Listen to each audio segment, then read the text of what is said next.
মনে রাখবেন, আল্লাহর কাছে চাইতে হবে হালাল জিনিস, হারাম জিনিস নয়। আপনি যদি আল্লাহকে বলেন রব্বে কারীম আমার দুশমনের ফাঁকটা লেঙ্গা করে দাও, হবে? প্রত্যেকটা কিছু একটা টেকনিক আছে না নাই? এবার বলেন আল্লাহর কাছে পাওয়ার মাধ্যম কি? দোয়া। আল্লাহর কাছে পাওয়ার মাধ্যম কি? এবার আমরা দোয়া করি যে আল্লাহুম্মা আমিন। ফেরেশতা হদ্দে কেঙ্গর হদ্দে ইতা হদ্দে আমি দোয়া করি দি ওদিন দোয়া হইলে ডাকাতি কি? এটা যদি দোয়া হয় ডাকাতি কি? সো দোয়া করে দিতে আর আল্লাহ ইয়ন্দ ইয়ন্দ ইয়ন্দ ইয়ন্দ ইয়ন্দ ইয়ন্দ ইয়ন্দ এন ভাবে লিস্টি হদ্দে জানিতে দোয়ানত গিয়ে বাজারতন দ দ দ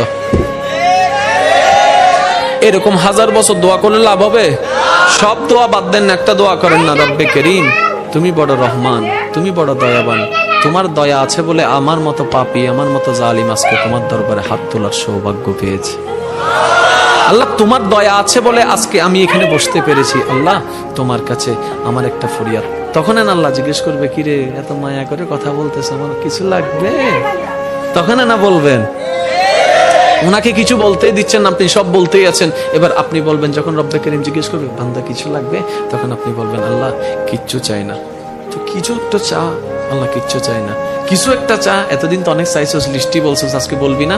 আল্লাহ না, আমার লিস্টি লাগবে না, তো কি চাস? এবার আপনি বলবেন আল্লাহ আমি শুধু তোমাকে চাই। একটু বুঝেন বুঝেন